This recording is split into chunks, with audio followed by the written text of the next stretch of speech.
mga yun. Chares! Tingnan ka na bakit? Walang bakit. Wala ka naman sinabi bakit dito.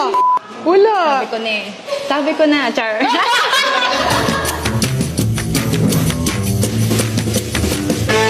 Gano'ng kalaki na yung pinagbago ko from una mo akong nakilala? Ano ba? Parang na naman, hindi naman nagbago. Bida-bida ka pa rin, tsaka maingay pa din naman. Friendly ka talaga. So, hindi ko na nakakaya yung pagka-friendly mo. Yung parang, FC ako. Ang dami mo taong kausap. Okay, ganun.